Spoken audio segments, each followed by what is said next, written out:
Hi, I'm Apollonia. You may remember me from Purple Rain as leading lady to Prince, or from my band Apollonia 6. I've starred in films, TV shows, and I've been on the cover of magazines all over the world, including Playboy. I was also an LA Rams cheerleader. I'm going to take you with me.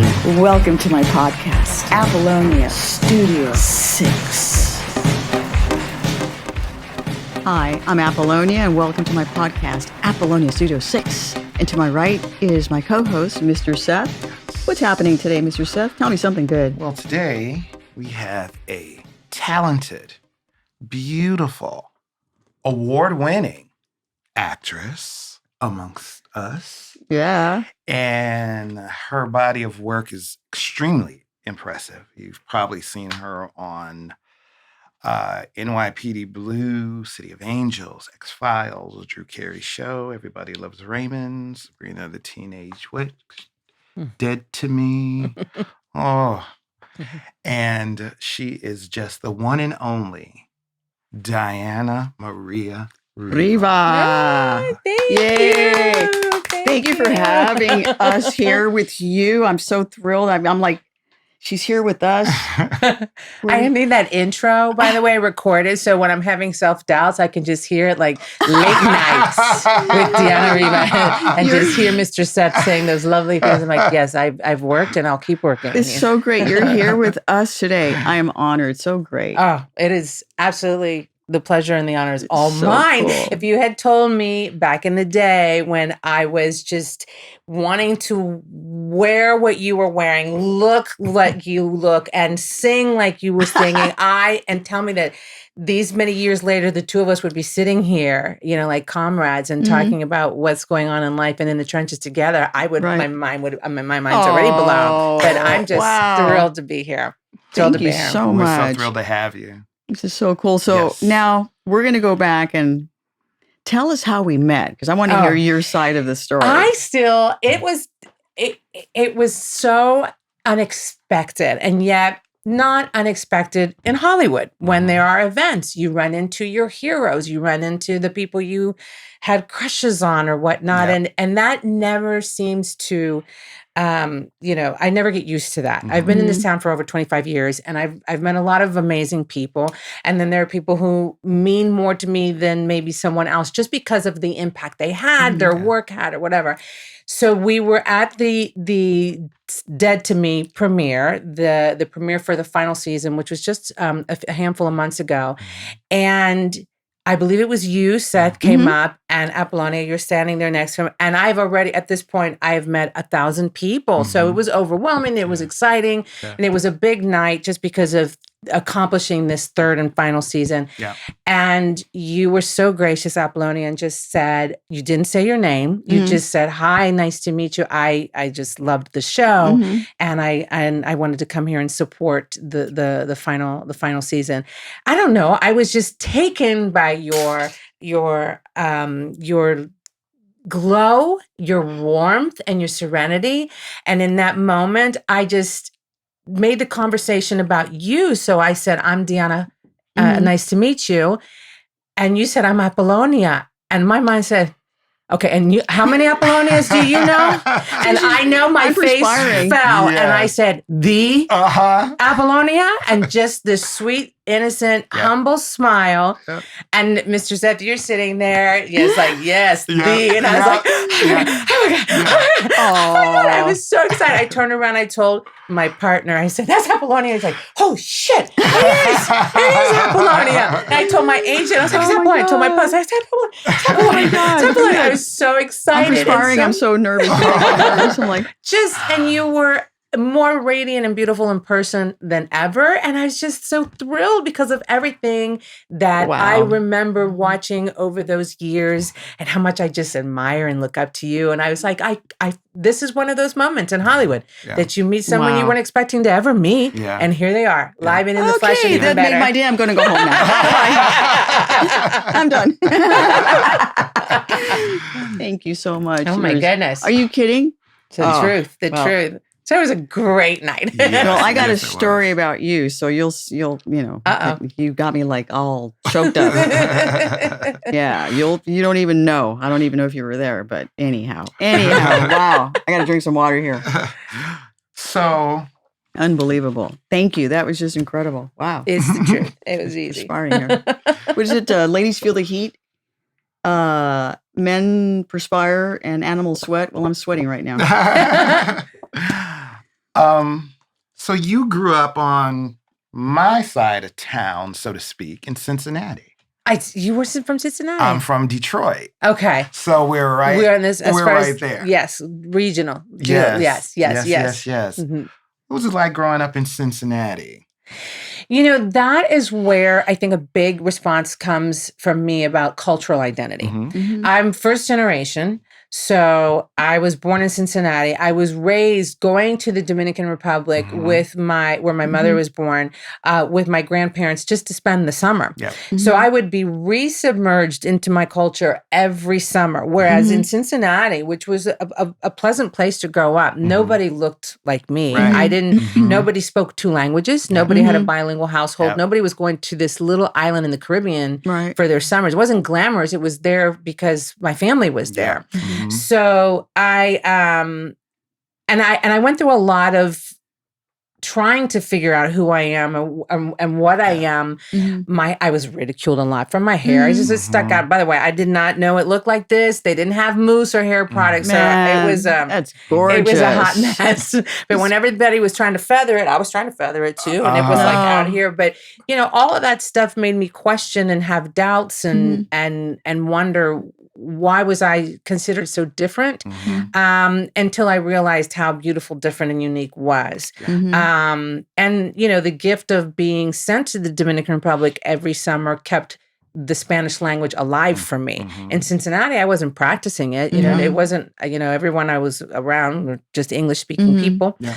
And for whatever reason, when my younger sisters were born, there was less Spanish-speaking going on in the house. I think at that point, my grandparents had moved a little bit further away, so there wasn't as much of the Spanish speaking. But going to the DR every summer kept the language alive. So there were many things that I got growing up in Cincinnati, but it was a journey to figuring out who I was internally and externally as a young woman. Yeah, because it was different. I can imagine that. Yeah. I as I remarked earlier, you resembled my mother a lot, and she was my grandfather was Black and Cuban, and my grandmother was white. So, when you're especially in a city like Cincinnati or Detroit, it's like, well, first off, they think, are you Black or are you white? You know what I mean? It's there's not like a middle ground. There's not. There wasn't at the time. Yes. And then when you look like you do, it's almost like, I can't speak for your journey, but I know that one of my mother's biggest journeys through childhood was that she could never really find where she fit because nobody looked like her. Nobody looked like my Aunt Jennifer, and like so, imitation of life. Very much. And but I understand that Midwest culture and that kind of struggle, because I saw my mother go through it. I remember my grandmother would come and pick me up from school, and people would be like, "Who's that white lady coming here?" You know what I mean? Yeah. Can you imagine that? Yeah, and it's like, it's my grandmother. Yeah. Oh, yeah. When Yeah. people would say, your mother has an accent, I said, no, she doesn't. I did not. I was not convinced my mother had an accent until college, when I went toe to toe. And I was like, my mother does not. She does have an accent. She came to this country when she was 15 years old. So there is a slight accent. Yeah. And I do feel, and at that time, kind of what you were saying, that when you had to fill out a form, it was Black, white, or other. It wasn't until I was 25 and I came out to Los Angeles, and I think I was getting my driver's license, and it was at Black, white, Chicano, non-Chicano, Chicano, non-white, Hispanic, Latino. I was like, there are so many. I don't know what to mark. I had no idea that there were that many choices, whatever. Yeah. And obviously we've grown and realized it because it is that way. Yeah. But at the time, back in the 70s, in Cincinnati, there wasn't that kind of conversation happening. Yeah. So you went to parochial school. in myself, I went to a little private Catholic school. St. Ursula, right? And then you went to the University of Cincinnati. You went to college. And you have a the music conservatory, MFA in theater and music, performing arts, Master of Fine Arts. Yes. So tell us about that. That's just incredible. Well, you know what? I was really lucky in that when I told my parents I wanted to be an actor, I was 11 years old. My grandmother from my father's side had taken me to see the traveling Broadway production of Annie. Oh. When I was 11, they were in town in Cincinnati, and when I saw these girls that were my age on stage singing and dancing, I was like, oh my God, I want to do that. That's a job. Yeah. Right. So I announced, that was the day that I announced I'm going to be an actor. And I got very fortunate that my family never said no. They said, that's fine, but you're going to get an education. You're not just going to pack up. And at the time, and even now, maybe more, not as much now, but at the time, you know, out here in Los Angeles, a child will wake up and say, I want to be an actor every 20 minutes. But in Cincinnati, Ohio, for a kid to come in their house and say, Mom and Dad, that's what I want to do for a living, that was extremely rare. And the fact that they gave me their blessing, but the smartest thing they ever did was tell me to make sure I went through training and got my education. So that's what I did. I went back and got my master's. In the event, I had a change of heart. This path didn't pan out for me. I could go back and teach on a university level. So that's why I ended up with my MFA. Wow, but it worked out. That's incredible. What memories do you have, like when you were doing theater, and what is one thing that you always like, oh, that one day that this happened, or when I was doing this play, or this one teacher was mentoring me, or you've got to have, I know, like a great story. You know, it's a great question. And I think it's the moment that what happened led me out here. I was graduating with my master's, and we had to, as part of it, we had to intern at a theater. Because of the scheduling conflicts at the time, everybody was going away for their internship, and I had to stay in town because of some other issues. And so there was only one little regional theater that I could intern. It just so happened. Now, mind you, coming through the theater department in my undergrad and graduate years, that was another moment where they couldn't figure this out. And I didn't get cast in a lot. I went through all the rigorous training, and I was showing up and putting in all the hours, but then they would do these productions and they wouldn't find a role for me. And I remember even my sophomore year of undergrad, they were doing The House of Bernarda Alba, all Latin characters. I got cast as called the beggar. I came in and I said, food, please. And that was it. Even though they asked me to be the dialect coach for all the upperclassmen. I was about to ask, and you probably were the only Latin. The only person. Oh, by far. That was in the cast. That was, ignorance. That was not an inability to see clearly something. And that was also a decision made by one professor who left shortly thereafter. But at the time, I can't say that I had this huge body of work. By the time I was getting my master, I digress. I'm sorry. And I was staying in town to do the internship at this little theater. It just so happened that they were doing a play by a playwright named Michael Weller, very well-known playwright around for decades. He wanted to debut his new play for whatever reason. Instead of New York, he wanted to debut it at this tiny little theater in Cincinnati. And it was about this little tiny Hispanic nanny who comes in and embraces this family. They take her in as one of her own. She's a miracle worker with their 2 children. Then in the end, it's a comedic question as to whether or not she swindled them. Very brilliant show. As interns, we all had to audition, and the director they brought in was from out here, from Los Angeles. So he didn't know anything about interns and resident actors. He just saw the auditions, and he said, that one. He wanted to cast me. First of all, I was the only Latina, but there were a couple of other actresses that were up for the role. They argued with him, you can't give her the role. She's an intern. We have resident theaters here. And he just said, but she's right for the role. Right. So it turned out to be the best internship of my life because I got to do it. And a year later, Michael Weller brought the play out to Los Angeles. I was supposed to do it for $25 a week. They were going to give me because there was no money. Right. and for 3 months. And I looked at it. I was going to go to New York or Chicago and do theater, but I had to put that on hold because I was going to do this play. I'd never been to Los Angeles before. And from that, I got picked up and put on a series in TV, and I've been out here ever since. So that was a defining moment that the theater ended up bringing me to Los Angeles, and then a career came out of it. So, but that's unusual. It's usually the other way around, right? You do theater and you end up in New York, but then you're back here. Yes, yeah.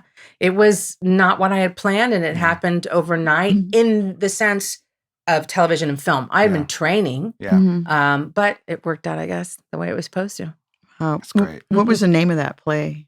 Help. Help? Mm-hmm.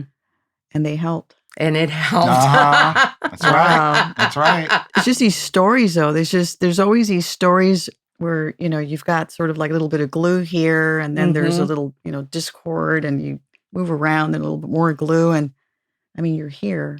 Yeah. And it was serendipitous because had I not had this conflict that kept me having to take an intern, and I was so bummed. I was like, everybody's going to Chicago and New York and doing all these great internships. I guess I'll just stay in Cincinnati, and it ended up being the most brilliant situation ever. Wow. So no regrets. Wow, that's divine intervention. 100%. And things turning out how they're supposed to turn out.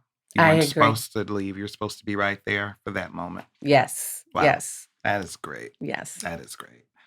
Yeah. Well, I'm sorry. I was going to ask, what was your first role on television? It was that one. The pilot that they took me from the play and put me in this pilot with comedian Greg Giraldo, who's a Cuban-American comedian from New York. And it was Common Law. The series called Common Law. It was picked up and put on the air for about 6 episodes. So everything happened. I was like, oh, this is amazing. You come out here and you do a pilot and it gets picked up and then you're on the air and suddenly you're doing publicity, and then it got canceled 6 episodes. And I'm like, what? Oh, no. Why would we cancel it? Like I had to learn everything, on the fly. It didn't make any sense to me. Yeah. So like with George Clooney back in the day, I mean, we did like commercial together, and then I saw him again off and on at castings. And then, I mean, he was a pilot king. Yes. And he would make these great jokes about how he would, never had a series. And I remember I saw him, I said, you're going to be on some big series soon. This one's going to be the big one. I had like a little clairvoyant moment. I go, some doctor thing. I don't know. You told him that? Yeah.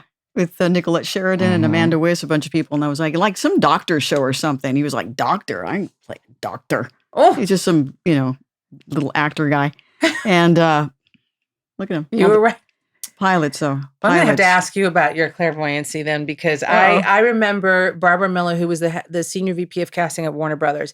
After that Common Law was canceled, she brought me in and told me that exact story because I was so green. She said, listen, honey, it's a cigarette. And she said, George Clooney had something like 22 pilots before ER. And I was like, okay. And by the way, I kept tabs. And when I surpassed 22, I was like, Barbara. I was like, where's my series? Oh my God. That's a tough business that we're in. It is. It is. Well, from what I was looking over your body of work, I know. It was quite impressive, as I said before. And it was so interesting because I saw a lot of drama, but then I saw a lot of comedy. Yeah. Yeah. Do you have a preference or one that you gravitate to maybe more than the other? That's such a fair question because I feel like it's assumed that I just do comedy until you look at my resume and you see, no, I've done a lot of drama and I've been cast as a series regular in many dramas. I love the range of both because I do feel that I can escape into one or the other, something with real heavy gravitas or something like, Dead to Me was just supposed to be a recurring role Mhm. in that first season. Mhm. And one of the most flattering things that I've ever been told by a writer, showrunner, creator, Liz Feldman, who created Dead to Me, said, season 2, she said, I thought you were just going to be a detective until I met you. Mm-hmm. And that is what you want. You hope that good work will create more work, you know, or hard work creates more work. And she, as a writer, she saw things in a direction she could go, and in a way that I had no idea. Yeah. So that to me, a role like that was splitting the hairs in both directions. Yeah. It was very it got to be very comedic, Yes. but also had to remember the underlying element to this woman who was just broken. That was intense. And it was intense. And if you did not remember that broken element to her, then she would just be a farce, you know, everything that she was complaining about. But so that to me was a beautiful balance of the two worlds. So I love being thrown a challenge Detective like that. Perez. Yes. Now tell us what that was like and how long, what was it, 3 seasons? Was it 4 seasons? 3. 3 seasons. So what was that like for you? And like day one? Day one was thinking like, I'll be here for a few episodes and then I'll move on. But it was great writing, good pedigree. And so I thought, and good company. And I thought, this will be great. I'll just, you know, give it what I've got because it was just the little engine that could at the moment. And then when it became such a hit after season 1 and they came back and said, all right, we're going to do a second season. And then that's when Liz Feldman took me aside probably about 4 or 5 episodes into season 2 and said, all right, I need to tell you where you're going so that you understand the journey. And then she blew my mind with all the relationship storyline and why, you know, she had such a soft spot in her heart for Christina's character. Yeah, that was the best part when I was like, yes, the detective gets it. Oh my God, that's women supporting women. Yes. Oh man, that was so great. Yeah, it made her very human. And a lot of people comment on that. A lot of people commented on the fact that they loved to see Perez just come around and be a whole world of other stuff. But I lived for moments like, you know, I'll tell you, in the last season where she clearly develops a major ulcer and is eating just Tums by the bucket loads. Tom's actually sent me a gift box full of all of their latest. And clearly somebody was a fan of the show because they sent this letter saying, you know, we realize that you have a lot of stresses in your life, like dealing with Jen and Judy's constant issues and whatever. Oh, man. And I just loved how Tom's like you guys really felt her. Like you felt that this woman needed help. And it just was fun to see how people loved seeing Perez be human. Right. Yeah. And that was, she was like, you know, the cop with a big heart. Yeah. Well, I have to admit, before we went to the premiere, I had never seen Dead to Me. I knew about it. Apollonia was a fan because she was telling me, it's great, it's great, it's great. But I must say, we watched, the first maybe 2 or 3 episodes of the season? And me and her were talking, and I was like, that detective is just a badass. She's badass. We did. You know. This was before we met you. Right. And of course, for me, you know, just being Latina, and I'm like, eso. Yes. You know, Orgullo Latino. There she is. She's badass. And you're commanding, you know, the attention and respect as a police officer, detective. And I was just like, yes. Yeah. And then at the end of the day, wants and needs to be loved. Right. Too.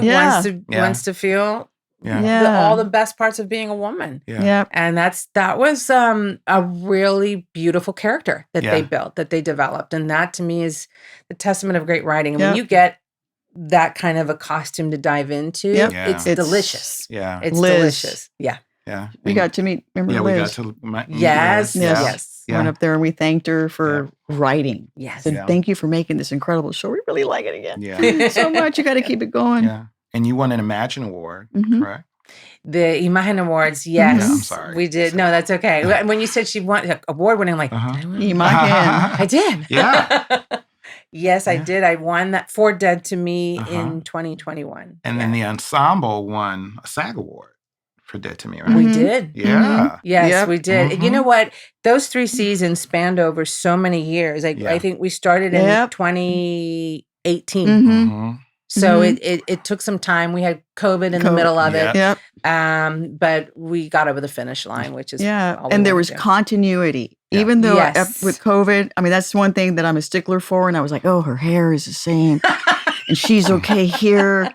And of course, I mean, the only person that we saw, and, you know, unfortunately, we saw what was going on with Christina Applegate, you know, and, you know, what a champion, what a warrior.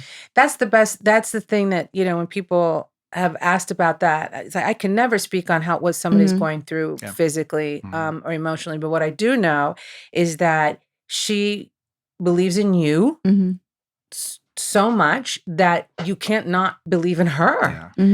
She brought it every day. Whatever she had, she brought. She left nothing behind. And when you see someone bring that much love and commitment, not just for themselves, but at season 3, it's about all of us. You know, you just are like, I'll do anything to see this through with you. Right. Yes. So we were a good family.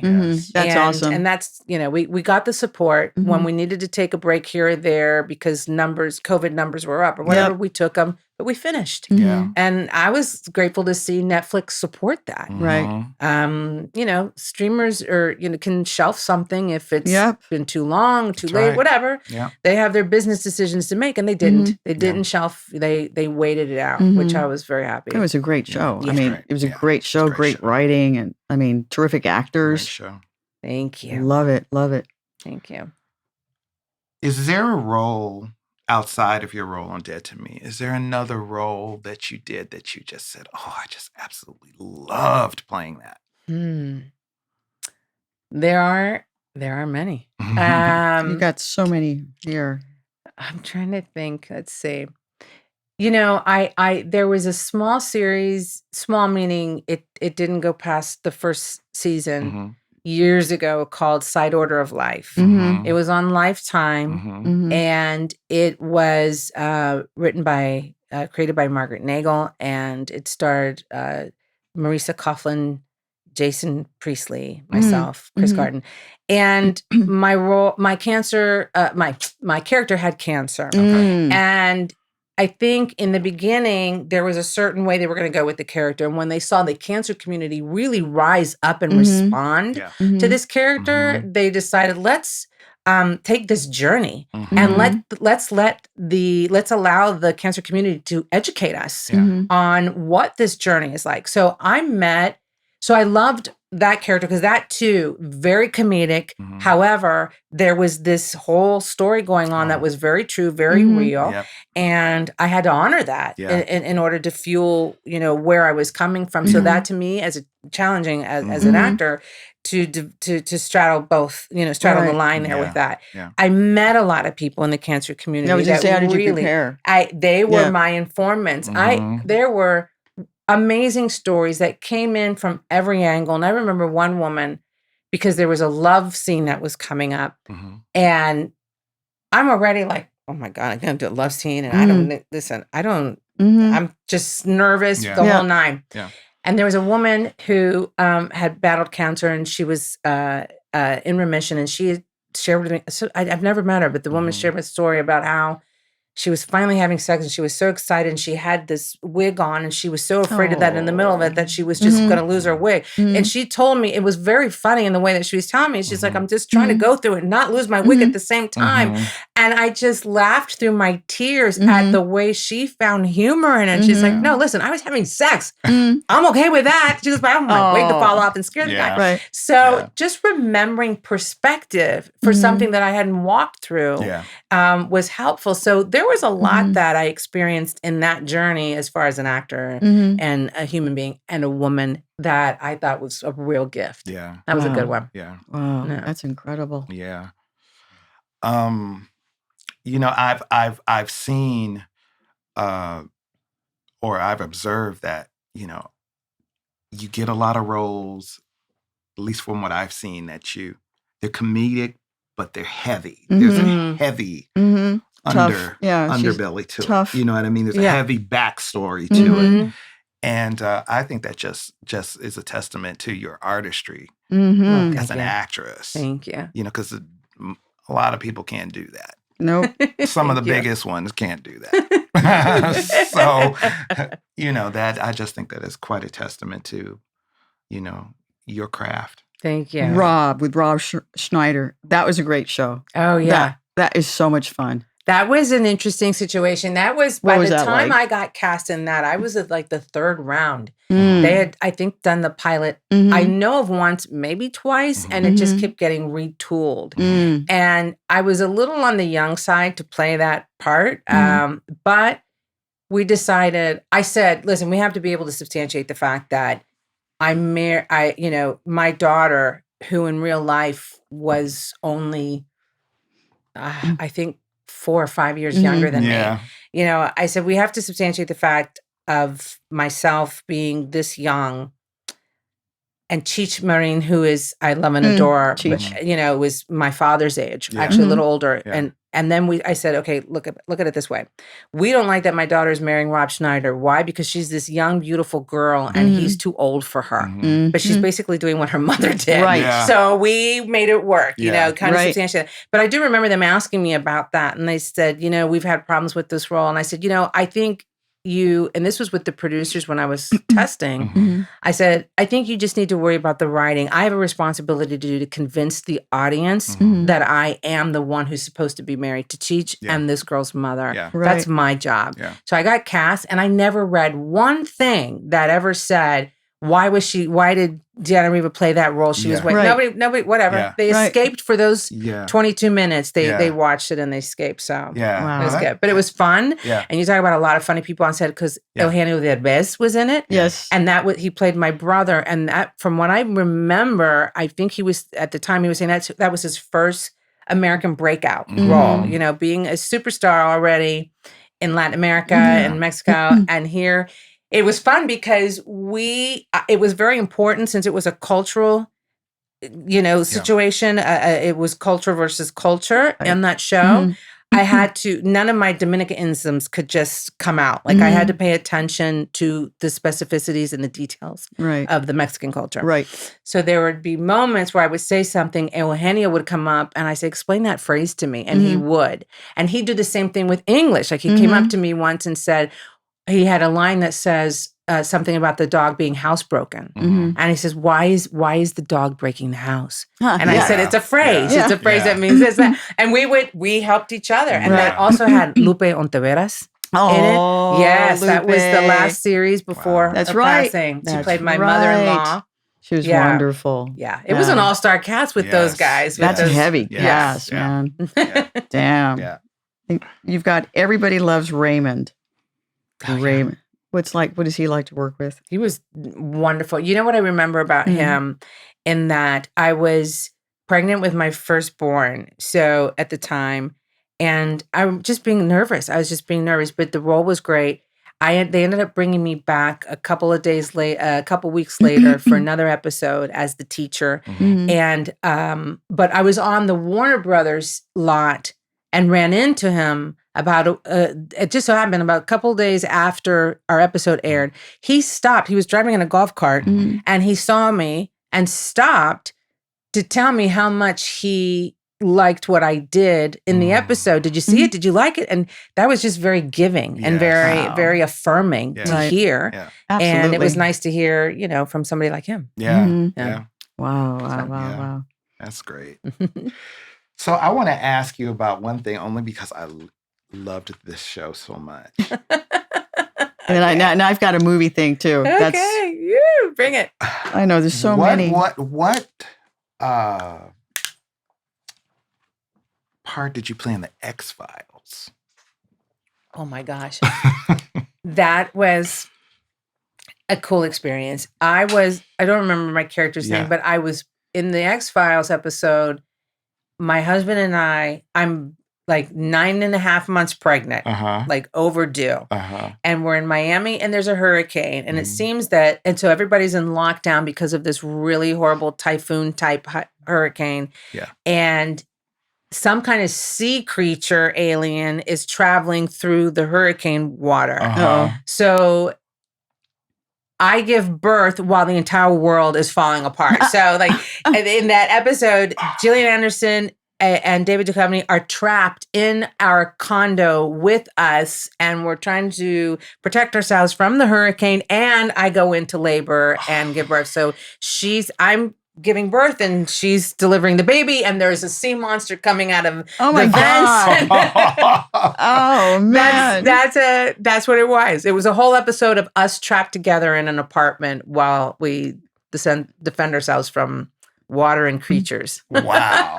Damn. Loved It's a lot going on. Yeah. Oh my God. I loved that. That was towards, I think, so that was like 98, I think. Mhm, Yeah. mhm. So you did like Chasing Poppy, Oh, yeah. City of Angels. You did also The West Wing. One of my favorite movies was Love and Mercy. And that was the Brian Wilson story. Yes. Mhm. And you were incredible in that. Thank you. You were my favorite character in that. Because I was like, once again, strong character.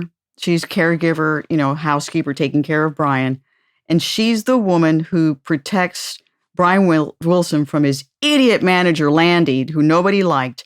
And you start confiscating all the drugs that Landy is keeping Brian Wilson wasted to control him and, just take his money. And we've seen that happen with a lot of people that we know. Yeah. And wow, that movie was incredible. It was incredible. And I have to share with you the most amazing part of all of what you just said. That this happens over and over again. Yep. We've lost beautiful souls, Yes. artists over the enablement or the manipulation Right. of a sick person Right. controlling them, right? We've seen it. So when I read that script, all based on the true story, it's exactly right. I think her name was Gloria, the housekeeper that I played, who was in the house watching. Is his name Dr. Landy? Landy. Yeah. Watching Dr. Landy just fuel Brian Wilson with these meds and keep him drugged and whatnot. And so, yes, she started confiscating them. So little by little, so nobody would know. She put her life on the line. I listened to her audio, giving her kind of her biography of everything she went through. And this woman was putting her life on the line because Landy, on a daily basis, threatened to have her disappear, to have her deported, to have her whatever. And she was just a small woman who just lived there, working hard, and wouldn't leave. She could have left. She could have disappeared, but she stayed there and put everything on the line just to protect Brian, because that's how much she cared about him. When I read the script, at the end of this beautiful script, it gave all of the recent updates. Brian Wilson is now and he's cut this many albums. Melinda Ledbetter, Melinda, his wife, is now doing this. As they went on to have 3 children. Landy ended up in prison and There was no mention of what happened to Gloria. Oh. So one day when we were filming, we were at lunch and I took my pompous ass and sat next to the director when we were eating lunch. He was a very wonderful man, very, very good guy. And as we're talking, I said, I have to tell you something. I said, I think it's a little interesting that you guys leave out Gloria in the end here because she is the one. What Melinda did was life-saving. It was instrumental. But if it had not been for this little woman, this insignificant to many people, woman in the house, putting her life and limb on the line every day, had not done what she had done and told Melinda what was going on and then partnered with her to help get this taken care of in a legal, safe way, no one would have known. And who knows what would have happened? He'd be dead. And sure enough, and do you know that it took me many years to watch the film? I had not watched the film. I don't know what, I don't know why. And finally, when I sat and watched it, I started crying when I saw they added in the credits for Gloria in the end. At the very end, they go through all the characters and they mention what happened to Gloria. That's and great. I was just so thrilled because when I went to the wrap party, I met Melinda and their children, and they came to me and said, we love what you did with her.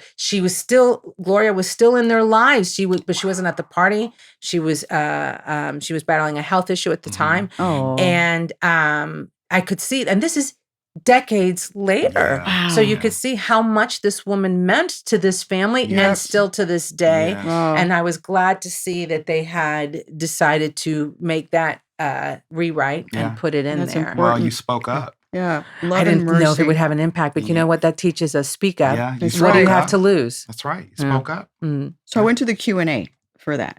And Brian was there in Century City in Yeah. the theater. And I was all menopausal. And I was all sweated out. I'm already over that, right? And I was all sweaty. So I'd lift real shy, right? I went like this and I stood up. Said, "Excuse me, Mr. Wilson, my name is Apollonia." And I was all like, pasty. And I said, I made a movie with Prince called Purple Rain. And everybody kind of just looked like, who the fuck is that, right? And I said, and I bought animal parts for Prince. I bought him the album in Minnesota. And then from there, I said, I also bought him Sgt. Pepper's. So he listened to Animal Parts and we listened to Sgt. Pepper's, and that inspired him to do Around the World. Oh, I said, so your Animal Parts inspired not just the Beatles, but Prince. wow. Mhm. And I was sweating it out. And I was like, trying not to cry because of the movie. Yeah.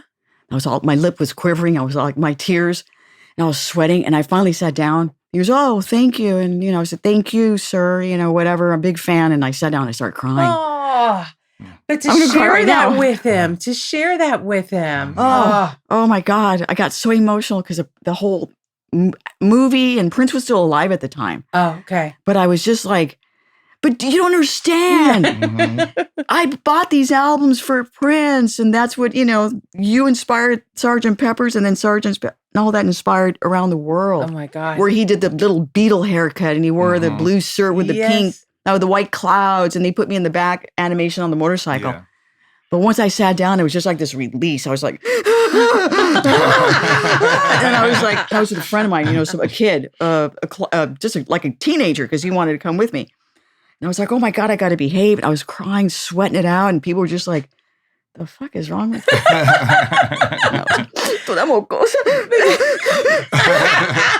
That was my experience for But that that movie. is beautiful, You though. were incredible. And that even brought more tears because una Latina up there. La van a And she matar. saved the day, by the way. Yeah. Yeah, they're going to kill her. That's so please. wonderful that you share that though with him. I mean, Yeah. I can't imagine as an artist, a singer, do you ever get tired of hearing that you maybe inspired or influenced Are somebody? you Yeah. kidding? I was a blubbering mess. And, the quiver lip. I was like, I haven't had quiver lips since my, like when I was 18, doing little pageants.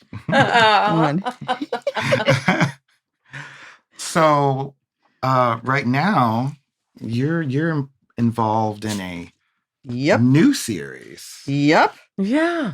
You're doing a new series called Glamorous, Yes. and it's Kim Kotero. Mm. Mhm. Snap. Now tell us about that. That, and you play the stars.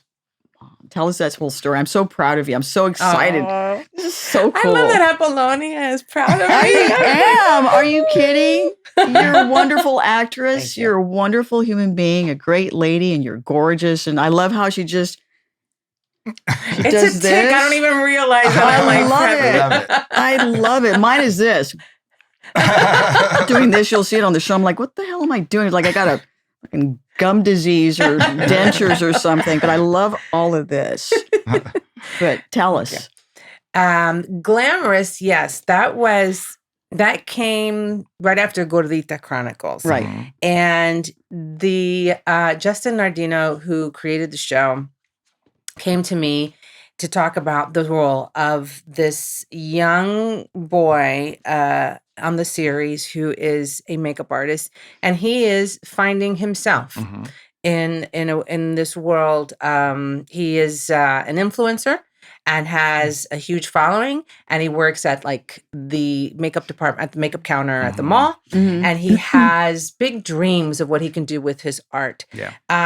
He meets Kim Cattrall, who is the founder of Glamorous by Madeline, this makeup line. This is his hero. Mhm. Oh, wow. And she walks in one day in the mall, kind of incognito, and says, "Do my makeup." He loses his shit, and he says, "Okay," and he does her makeup. And they have a meeting of the minds where he opens her to think about how she needs to reinvent herself a little bit and include this generation and more of the community. And she likes how he thinks and says, come, you know what? Do you want to work here? Or do you want to work on a corporate level? Now, this is his big dream. Wow. So he goes. Now, for myself, I play his mother. I'm a single Latina mom. I'm a trademark attorney Oh, yeah. who raised him on my own, no help, financial, physical, otherwise.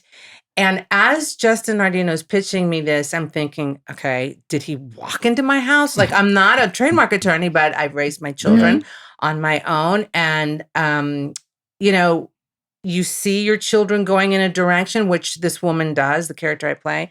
This is not what she had dreamed for him. She's like, I wanted you to go to college. I wanted you to get a degree, and I wanted you to work in something more substantial, which a lot of parents want for their children. And so it's about watching this child of hers go off and find out who he, she, they, it is, and in this world and in their world, and find peace and happiness and fulfillment in that world. So it's a beautiful story that really embraces this young generation, the LGBTQ community, and just the young adult community as well. And then it also on the other end of the spectrum, it shows what's happening to Madeline, played by Kim Cattrall, what's happening in her life and finding out, who am I at this stage in the game of my life, all surrounding this corporate world of makeup. And then as a mother, it's that realizing our children's journey is not ours. It's theirs. So when they pitched it to me, I thought there are a lot of similarities in my own life with just raising two kids on my own and having a weird job while I do it and maintaining that and wanting the best for them, but knowing that they have to go and figure it out, a lot of it by themselves, even though it would be much shorter if I just told them what it is that they could be doing. But ultimately, it is their story. Yeah. So it's a great story of a lot of coming of age, coming to realization, and it's beautifully put, and stories that need to be told. Yes. Right. Yeah. Definitely. It's time. Yeah. Definitely. You're filming here in LA? No, we shot in Toronto. Okay. Oh, really? Yeah. We shot all summer and fall. So you until shot December. A whole season already? We did. And it comes out June 22nd. Yay. Yes. Yeah. Wow. On Netflix. Wow. So we'll be watching. We're excited for you. Yes. This is so great. Yes. Yay, thank you. I'm proud of it. I'm proud of you. And then you've worked novella with Eva Longoria, Kate del Castillo. Yeah. My God. That was okay. Now, if I had to go and ask for another chance, it would be that series. Okay. Telenovela was some of the most fun that I've ever had on something comedic. It was, the talent was insanely good. And Eva and I have this wonderful kind of a Lucille Ethel kind of chemistry. I don't know, even when we're just together, I was with her in Spain. She has a new series coming out on Apple TV. And I went to Spain for the first time. I went to Europe for the first time in my life in January. Okay. And I was like, okay, single parent, I've earned this, right? Yeah, I'm going to Europe. That's right. And I was going to go for 10 days. And then they ended up needing someone to play the role of her best friend. And so she said, will you stay? And I'm thinking, yeah, I'll stay a couple days. She's like, no, but we don't shoot for like another 10 days. I was like, oh my God. I was there for a long time. It was fun though. I'll tell you what. And in those moments when we're together and we'll have like just something that she's recording for the gram, and we just have that chemistry all the time. And it's just, that made work a lot of fun. Yes. Right. Yes. I bet. Yeah. Definitely. It's a cute show, though. It's a novella, which is a soap opera within a soap opera. There's a show about a novella, which I thought was a great premise. The behind the scenes. It was. Yes. And by the way, that was 2015. I don't believe that it would have been taken off the air today. I think it would have been given another year, another season. So that one pained me to see that one go. Yeah. It was fun. Yeah. Amaury Nolasco. A lot of great faces on that show. Wow. Marco Mejia. Yes, Marco Mejia is the name of my son. In his Miss Benny is they are the character that they're the actor that plays Miss Benny. Marco Mejia. Okay. Okay. Awesome. Just done so much episodic so many films. It's like the list is endless here. Like I said, Sabrina the Teenage Witch. Oh yeah, that was a long time ago. That was a fun show. Didn't Pascal, was he on that too? Pedro? Yeah. Was I he have on? no idea. I think he was on that for. Yeah. Oh no, he was in. You looked it up. What He was was it? in Buffy, Buffy. the Vampire Slayer. Yes, right. Yes. Yeah. So Sabrina the Teenage Witch. Wow. Unbelievable. Yeah. So many accolades. Thank you. It was just, like you have to look back and think, okay, good. I've been able to put food on the table. It's Yes. good. Wonderful, Yes. wonderful actress. Thank What do you. you think of the audition process nowadays that we have to do self-tape as opposed to going and like doing live theater and walking into the room and you know exactly how they look at you, you know how they're breathing. When you walk out, you're like, shit. Or you know what?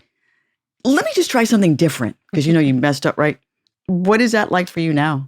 I mean, or do you still have to audition? Oh, yeah, I do. Absolutely. The majority of my career has been about changing minds. Mm-hmm. And I say that because I cannot tell you how many roles that you have seen that are on that resume Mhm. that were not written for this. Yes. It Mhm. was the character description first came out completely different. Mhm. I've gone in for the 50-year-old white guy and they're like, you got this. I'm like, Mhm. They said, want a 50-year-old guy, whatever. Yeah. And Yeah. I've gone in for the 42-year-old, gay woman Mhm. and whatever. I really feel that a lot of my work has happened when I went into audition and they were able to see Mhm. that character in this skin. Yeah. And so I really attribute a lot of that success of being in the Mhm. room and Mhm. capturing them. Yep. Yeah. And I always feel like just give me the words to bring to life. You just need just keep your eyes open to a different Right. vehicle. Yeah. Right. That's right. But I'll bring that spirit. Yeah. Mhm. And I feel like there's a lot of loss in translation Yes. for acting, Yes. auditioning for the camera. Yep. I know Yes. it's a very convoluted conversation, but I miss it. I Yep. mourn the loss of it. Can I tell you Yeah. that too? Yeah. You have to we're talking to a ring light. Yeah. Yeah. Yeah. It's not the same. It's the energy that's there in the Yeah. room, and it's also like I'll use a perfect example. I won't say what the project was, but it's a huge one of those big money making films, Big ones. Mhm. one of those franchises that the script was absolute. You don't get the script, Mm. obviously, because they have to keep it on Mhm. incognito, under wraps. They don't even tell you what the name of it is or what's Mhm. going on. You just know, and you get a dummy scene, a Mhm. scene from Yeah. something else, right? Yeah. So now I have to use the force to basically figure out Yep. what the fuck I'm auditioning for Yeah. Thank you. and what role. And I was literally talking to my partner and told him, I don't know, it's from one of the big franchises and I da-da-da-da-da. And because he's one of those franchise nerds, he's like, you know what that sounds like? And was able to tell me, piece it together. However, so I go and I put myself on tape Mhm. and I use this. All I can grasp from the dummy scene is that this mother is heartbroken Mhm. or scared. So that is what I go with, and I give up something polished. I just saw the trailer for the film, Mm. and I see the tone of the film, and it's far more lighthearted. Oh. And then I'm not saying that would have changed everything. I'm Right. saying I didn't even give it a shot. Right. I Yeah. didn't even get a shot Yeah. to not have the direction there and tell me, Right. we're going with a more lighthearted. Oh, great. I love direction. I always come in, rule of thumb to young actors. You come in with your shit ready. Mhm. You're prepared. You have no questions Yeah. unless it's something that forbids you from saying that first sentence. Mhm. And if it's something that significant, Mhm. your team should be calling casting ahead of time and Yeah. saying, they want to know, she wants to know, blah, blah, blah. But otherwise, I'd rather go and have something complete so that if I nailed it, I nailed it. Yeah. And you see that about me. Yeah. If you have a piece of direction, then I take it and you Yep. see that I can follow direction. Yeah. We don't get any of that. Yeah. Yeah. This is Yeah. Yep. I'm I was preaching to the choir, Yes. right? Yep. I'm like saying the same Yeah. stuff. Yeah. I'm like, how do we? That's the thing that I miss. And I feel like they don't have time to call Yep. back and say, can you do it again? But this. And I think that's unfortunate. Yeah. Right. Yeah. And it worries me. Yeah. Yep. Yeah. Yeah. I know. I'm in the same situation. Like Yeah. craziness. Yeah. Craziness. Well, I wanted to. We have a This is the fun part. The whole thing has been fun. Oh, we've loved having you. You've been Mhm. great. This is great. Sweetheart. Last little segment of the show, I like to ask these 10 questions. Okay. I call 10 grown-ass questions. Oh. Because you got to be grown to answer these Be questions. grown-ass. You gotta live a little bit. You know, Am lived a little bit. I'm going to make somebody blush in here. Maybe a little bit. Maybe one of the questions might, just a touch. Okay. So tell me one thing that most people don't know about you. I'm a purple belt in karate. Ooh. Oh, no way. I know people laugh. My kids laugh at me like, it's only like 5 belts up and whatever. It took a lot for me I was in a spring chicken when I started. Oh, that's great. And I sing. Oh. Yes. Yeah. That's a question that I had because you went to the music. I didn't Conservatory. study. We had to make a choice between, it's very strange, but musical theater or just theater, non-musical. Mhm. So I quit singing at the time, but there's 2 little fun facts, I guess. Yeah. Damn, you got to hook you up in some kind of musical. I would love. Yeah. Yes, that would be amazing. Yeah, that would be great. I'd love that. I'll be back up to you. What do you sing? What did you like your favorite? Whatever. Really? Mm. I mean, whatever. Wow, you sing in Spanish? I could. I think if you were going to classify my voice, I might have been more classified as a Broadway style. Okay. You know, Right. I don't know if I would have been very poppy, Mm. but I love just singing backup too. It's like Yeah. I irritate my entire family because I'll go harmonizing with something like we just want to hear the song. my brother would say, you know who sings that song? And I'd be like, no. Or like, so and so, yeah, just keep it that way. Yeah. Don't sing it. Especially me, just please, por favor. Please. What's been the best part to date about being you? I'm being a mother. Oh. And that has worked out. Yes. Meaning there were challenges along the way. Yeah. There were real up and downs, and there were a lot of, I would have never stopped being a mother, but everything was about just get him there, just get him there. Everything else will fall into place. Yeah. Wow. And I would always say it's you and me against the world. Yeah. And they're off in college now and doing great things. And I feel like I'll always be a mother, but I got him there. Yeah. Oh. You I did. got him there. So. You did. Beautiful. See how her That's face great. just lit up? That's great. Yeah, now I'm her like, eyes. Oh. I know. I saw That's that. beautiful. I was looking in the Beautiful. center of your eye so I wouldn't start crying too. Llorona soy yo. On the flip side, what has been the most difficult part about being you? Wow. I think there are things now that the focus is all more so on me because the children aren't they're not reliant. Yeah. They're more self-reliant. Yeah. And I don't have a problem focusing on me, but now there are things that I want to do Mhm. as far as my work. Yeah. And I start to go into a mindset sometimes that I'm not going to have enough time. Yeah. That the business is going to, not make room for me at a certain point. Yeah. And it never has behaved that way. Mhm. But I think as women, Mhm. we hear that clock Mhm. ticking Oh yeah, Yeah. no matter what. that's Yeah. right. Yeah. That's And right. I don't like when I do that to myself because so far it's been a beautiful ride. Mhm. And I've never been, somebody said to me one time, God didn't bring you all this way just to drop you on your ass. Right. Mhm. Right. So Yep. Right. I have my days where I'm just like, why do you think it's going to be over tomorrow? Yeah. Yeah. Yeah. But I think we feel that sometimes as Yeah, women, and yeah. we are women in the industry. We are also Latinas in the industry. Mm-hmm. That there's just really still a handful of us. I look at when I first started out, my agent would say, the blonde got it. Yes. The blonde, he used to represent Sharon Stone at the time, and she would get the jobs. And I was like, well, why am I auditioning opposite? He goes, well, they don't know what they're looking for. Mm-hmm. So it was that kind of a thing that was really tough, and finally, the movie with Prince, I was like, what?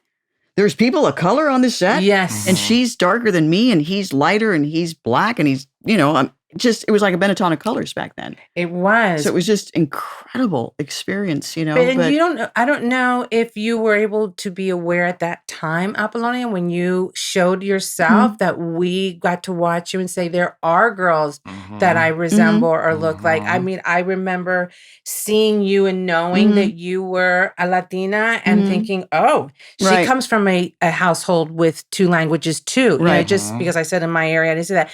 I remember watching Holly Robinson, Pete, who in 21 Jump Street, and just thinking, oh, there's a girl that has, because nobody had hair like mine in my school. So when I saw her, I'm like, I could be on TV because I have that hair too. Just that kind of representation. Right. Yeah. And I saw that before with Barbara Carrera, with Rita Moreno. Oh, yeah. You know, Raquel Tejada, who is Raquel Welch. Yeah. You know, it was like, you know, I mean, incredible. Yeah. What's been your, so far, highest career point to date? My highest? Every time I get a job, it's a high. Every time I get a good job, I book something that I'm proud of. Awesome. It's just you got to celebrate all the wins. That's what I really want to see in our industry. And as a community of Latinos in the industry and outside of that, we celebrate all the wins. Even if we have further to go, we have more to perfect. I think we got to celebrate it all the way. And be united, work together. Not, 100%. Well, because you're Puerto Rican, you can't play the Mexican. You know what? It's Latinos, whoever plays the part the best gets to do the role. We have to celebrate the wins. You know, and support each other instead of, That's a big thing. Support. I think there's been a little bit of work for so many years that we're all just, you know, there's an envidia, that word of being, this is mine and I'm not going to help you. And well, I mean, you know, I mean, it's same with my people. You know, it's the crabs in the barrel kind of thing where everybody's kind of scratching for the top. But, you know, the problem is that what I think is that when you do that, you know, in your race or just period, when you do that, you actually sabotage and take away opportunities where you could be, you know, your people could be more visible. Right. You know what I mean? I 100% agree. They could be more in power positions and things like that. But because you know, things have, of course, the industry makes it limited, but then when it's limited and, you know, it's you tough. don't want the other person to get it. Right, So I'm going to do this. It's been tough. That's what it's been tough. That's just I agree. Personal opinion. No, I agree. What's been your, if you have one, do you have a career regret, like maybe a part that came to you and you said, nah, I'll pass. And then you say, shit, I should have did it. Oh. I've had to pass on certain projects because I was signing on to another one. Oh, wow. And so that's not a regret, but that project ended and the other one went like 7 seasons. I was like, whoa. But the actress who got the role, like you know, in a couple of situations, like it's great. They did beautifully and it was meant to be. I always, listen, I asked for 3 things. Every time I asked for a role and I would like talk to the universe, talk to my higher power, I would say, I need it to be artistically gratifying, lucrative, and harmonious to family life. Because I always wanted to work, but I never wanted it to take it away from me being a present mother, being the, you know, so when my marriage situation changed and it was going to be just me, I told my team back at the day, I said, I can't take any work out of town. I really need to be present. And I was very fortunate that they supported me. And I did have to turn down a lot of work along the way. And I remember one film that had already had its original that was very successful and they were anticipating the sequel to be a huge hit. They made me the offer, but I was very, it was going to take me away from being with my kids. And I thought, I can't do it. Yes, the film went on to be a hit. I don't have a day of regret that I was there for my daughter who has, both of my children have said a lot of loving things to me, but my daughter has said to me in the recent, like last year or so, you were there exactly when I needed you. and I know that it was a loaded statement. I know there was more to what she was saying, and all I know is my decisions were right. So be it. That's great. Yeah, that's great. That's beautiful. A few more, and we'll be done. What do you think the biggest misconception is about you? Public misconception. Do you know, or do you think that people may think that you're one way, and when they meet you, they're like, oh my God, you're so different. That I mow my lawn. Like, that's one of the things that, like, growing up in Cincinnati, Ohio, being one of 3 daughters, my dad's like, I'm going to teach my girls how to be self-reliant. They were never the parents that are like, get married, find a good husband, have children. They were like, no, go do your thing. Love and marriage will find you later. So my dad taught us how to do all the things that we need to do. So I think that on one hand, my Instagram pic, I'm like this and Instagram, and I got the right lighting and whatever. Next thing, I'm mowing the lawn and teaching my daughter how to mow the lawn as well. If you can afford someone to mow it for you, that's fine. But it's not going to be because you don't know how. So that too. I'm very, I live a very regular life. What is the craziest rumor you have ever heard about yourself since you've been in this wild world of entertainment? Gosh, I think I might be lucky enough to say I haven't heard any rumors. I don't know if I have. I think, you'll find, I remember reading things every once in a while, like Wikipedia or something will have something like she's 5'4", and I was like, I am not. Or my size feet, they like, she has a size 8 foot. I'm like, I hate to break it to you, no, they're a 10. And where do you get this stuff? Like just silly stuff like that. But I've never heard anything. Thank God. That's good. Yeah. What's the worst one? What's the craziest one you've ever heard? Oh my God, of me? Yeah. What is it? What was it that I don't remember? Craziest rumor I've heard about myself? Oh, well, then I'm vanity. I mean, I know that's not crazy because we have the same profile and she was the one that said it, but everybody always thought that we were one and the same. Yeah. Yeah. Yeah. One and the same. Yeah. Who do I need to talk to? Like, who do I need to straighten that out? And if you look at us, in person, you'll see she was a lot taller and different face. Completely different. Yeah. I love that you're being very kind about it. Like, no, we have the same profile. There are times when I look at a photo and I go, oh, it's not me, it's her. And she said it too. Yeah. I think that's it. Now this one might make him blush a little bit.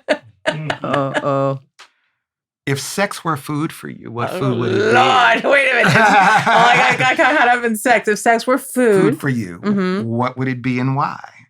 You came up with that question. I did. You did. I have to figure out which route I want to take with this. Take the fun route. Take the non. It's the most satisfying food, I guess. You could take it. Oh my gosh. I'd love to eat food. Let's say, like, does a buffet count? Because I love them. Yeah. No, I'm kidding. It would be dessert. So I would say pie. I love, what would you say?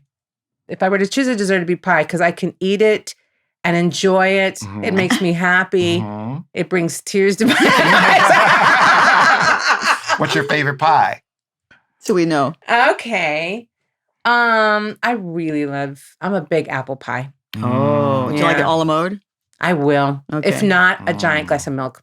Oh, wow. Heat it up. Yeah. Okay. I make it that way. It's satisfying every time. You're such a little girl. I kind of am. Yeah, my glass of milk. I know. I don't know why. It's so satisfying, but yeah. And makes me happy. That's great. That's sweet. Great. Okay. 2 more and we'll be done. He's my apple pie. Exactly. If you could trade places with one person for a day, who would it be and why? Living or dead? Okay. At this point in my life, not having had time to really, get reflective, at this point and where we are, I would go be the head of a streamer right now and put down some real regulations about better representation, in particular for the Latinos, because I'm not even trying to make a political statement. I'm saying when I see the numbers and I'm thinking about the future of us working and being a part of the art, there's not enough movement. Yep. Mhm. And I don't know why that is. I should Mhm. do something more for humanity, but for Mhm. right now, that's what I'm looking at. So Longoria is very politically involved. And I just read something I was telling you about Mhm. on social media. And she made a statement about what you're saying. hmm And I was like, it was about, I think, are you talking about her new film yes, being that a she female directed. director? Yep. Mhm. Yeah. And how they just, if a movie, let's say, you're a Latina director and the movie doesn't make any money. That's, if I You're want to done. direct in the future, it's like, forget about it. Yeah. Nobody could ever do You it. And had that's, a flop. yeah. Yeah. But if it's a Yeah. All-American Halley man, Yeah. he gets a movie deal, hmm Yeah. even if the movie didn't make any money. So with that, I'm going to watch the movie. Yeah. I'm going Yeah. to tell everybody to watch it because I saw the trailer and I thought it was absolutely adorable. I can tell you I've seen it. Mm-hmm. And I honestly went in with this thought of like, okay, how do you entertain a person with a story about Cheetos? Let's watch. Right. Yeah. Blew my mind. Yeah. Right. It was Yep. so well done. Yeah. And I'm not saying, I'm not just biased. I'm so Mhm. proud Mhm. of what she's done with Yeah. this. But Mhm. this story Yeah. is such a feel-good, Yeah. empowering, uplifting story. And then it's delivered in a way that's just purely so entertaining. Yeah. So we're going to watch Yeah. and Yeah. support her. I just saw the on the side of the bus, the big flaming hot Yes. Yeah. ad on the side of the bus. I was Yeah. like, yeah, here Yep. we go. It's a good story. And I It's love well flaming done. hot. Ooh, I love Yeah. that. That'd be good for me. But It I is love good. it. I know. It's a thing now. And so the last question is: it seems like we are princes and inspiration. I'll say, Yes. for our podcast. Yes.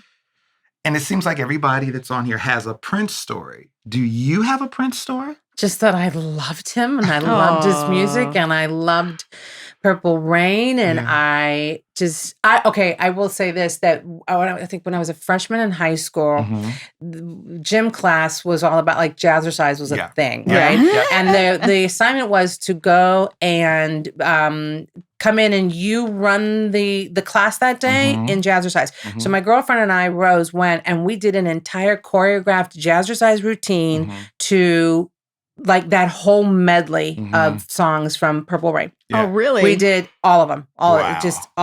all of them, and they weren't expecting it. That was we did. We brought that out, and it was the best class, greatest Love workout. Wow. Love it. All of them. That's so cool. Love it. Love it. But I do Wow. remember watching and just wanting my hair to look like yours. So you know why they And mind then- to look like yours.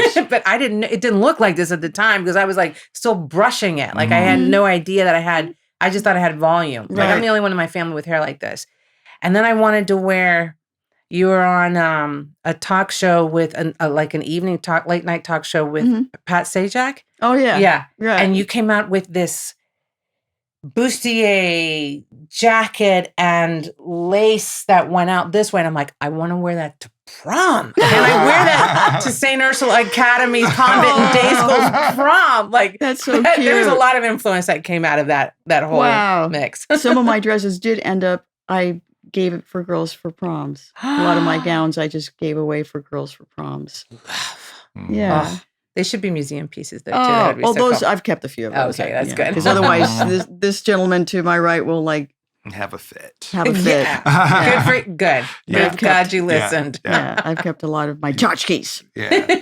But man, what a great show. This has been Thank you so for having me. unbelievable. Diana-Maria And what a Riva. great just chance. I'm not going to say chance meeting because it was deliberate that we wanted to meet you after Yes. seeing you. We were like, there she is. There she is. And Okay, there is she she coming? is. I was like, is she? That's so I'm a big fan. I was like, is she, and watching you in the other movie with Yeah. Brian Wilson, I knew, and I was like, oh, there she is. So And I was Yeah. like, sweet in Yeah. here. My heart. I'm like, the Apollonia. you're so Yeah. cute. The night just went through the roof for me. It was just Yeah. wonderful. Glorious was so- time. I'm glad you came. It was. Are you kidding? I was so excited to be Yeah. there. I said, let's go out and have a great time Yep. and watch And we did. the show, and it was so great. But Yeah. the highlight was meeting you. Yes. Oh, God. We It was met really a great. wonderful, wonderful human being in the midst of So all we have to go that, out so. and hang out. We have Yeah, to go let's to do it. dinner. It does Let's not do end it. here, Yeah. right? When No. we wrap, there's No. more. We got to Yeah. go In the and future. get Yeah. political Definitely. with your friend Yeah. and make some changes. We gotta make and changes. We have Yeah. some ideas, so let's do it. Yes. And Thank you can come back here anytime Oh, thank Anytime. you. Oh, good. Yeah. Thank Anytime you you. want. Come back and talk about Glamorous. Glamorous, June 22nd on Netflix. Awesome. right. Congratulations. Thank So you. happy for you. Thanks for your support. Yes. Thank you. And I just wanted to say Yeah.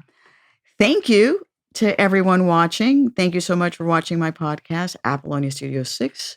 Yes. Thank you, Mr. Seth. Thank you. Thank you, Diane. Thank you. Maria Riva, so much. It was Thank such an you. honor. You're just amazing.